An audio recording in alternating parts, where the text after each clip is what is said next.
कर्म कर्म कर्म प्रत्येकाच्या आयुष्यामध्ये कर्माची फळ हे नक्कीच मिळणार आहे. चांगल्या कर्माची फळ हे नेहमी चांगलेच मिळते आणि वाईट कर्माची फळ हे एक ना एक दिवस वाईटच मिळते. या जन्मी का होईना पुढल्या जन्मी तर तुम्हाला चांगल्या कर्माची फळ हे मिळणारच आहे आणि वाईट कर्माची फळ हे तुम्हाला भोगावीच लागणार आहे. देवाने आपल्याला उत्तम कृती सांगितलेल्या आहे, कारण कर्मच आपले नशीब घडवत असते. माणसाला कर्माची फळे त्याचे कार्य सांगत असते. चांगले कार्य चांगले फळ. जर वाईट कर्म केले तर वाईट फळ भोगावे लागणार. देवाला आपल्याला काही द्यायचं असेल तर उशीर होऊ शकतो, पण देवाकडे आपल्यासाठी अंधार कधीच असू शकत नाही. परमेश्वराने प्रत्येक गोष्टी फळाची योग्य वेळ आधीच निश्चित करून ठेवलेली आहे.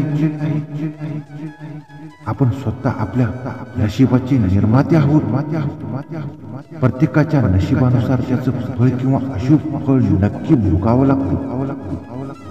यावेळी आपले जे दुःख भोगत असतो ते सुखात सुद्धा निर्माण होत असतात.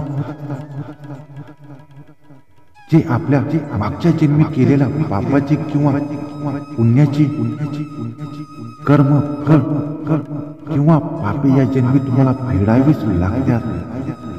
यामध्ये देवाला दोष देत बसू नका.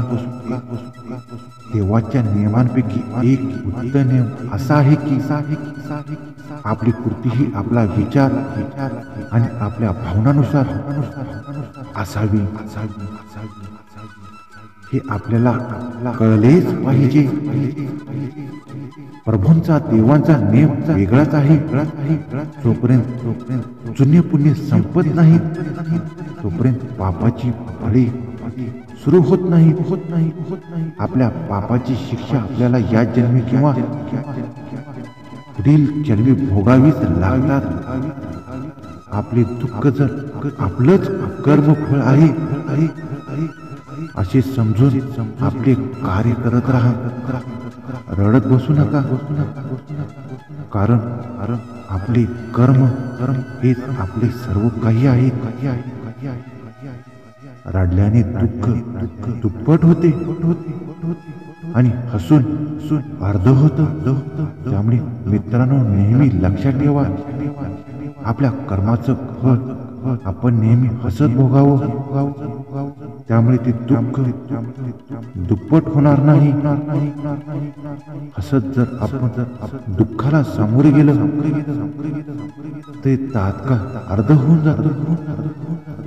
निरोगी सुखी समृद्धी जगण्यासाठी चांगले कर्म चांगले फळ आवश्यक आहे. तसेच दुःख, रोग, आपत्ती, रडणे हे आपल्या वाईट कृतीचे परिणाम आहे. आपण भूतकाळात जे काही केले, भूतकाळात जे काही अनुभवले त्याचे फळ आपल्याला मिळत असते. तुम्ही हा विचार करा की आपण जन्माला आलो तर काय घेऊन आलो आणि जाताना काय घेऊन जाणार आहोत. ही गोष्ट सगळ्यांना माहीतच आहे की आपण खाली हात आलो आहे आणि मोकळ्या हातानेच जाणार आहोत. तर मूर्तीच्या वेळी पैसा, संपत्ती, व्यवसाय, नोकरी, घर, नातेवाईक, कुटुंब हे आपल्या सोबत येणार नाही. आपल्याला एकट्यालाच या पृथ्वी तलावात यायचे आहे आणि एकट्यालाच निघून जायचे आहे. हेच कर्म आहे. आपण जे काही करू ते आपल्या बरोबर नक्कीच येईल आणि जे वाईट केलेले आहे तेच आपल्याला भोगावी सुद्धा लागेल. इतरांशी मित्रांनो कधीच कडू वाईट बोलू नका. त्यांचा अपमान करू नका. त्यांचा राग करू नका. या गोष्टी तुम्ही अजिबात करू नका.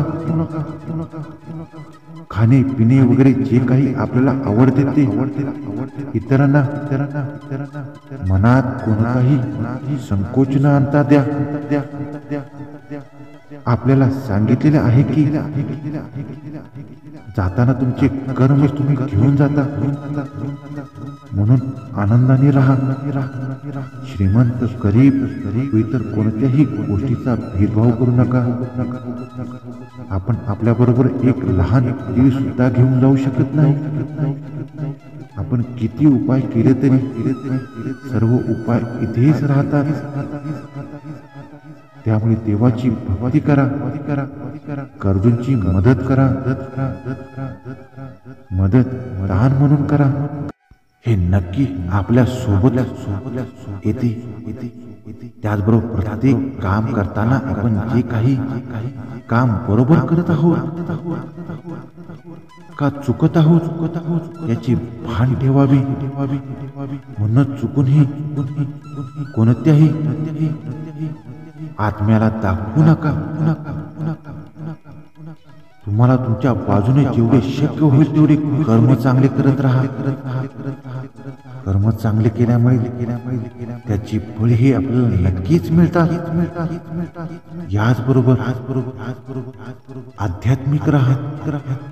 देवी देवतांची दररोज पूजा अर्चा करा. मन सकारात्मक बनवा.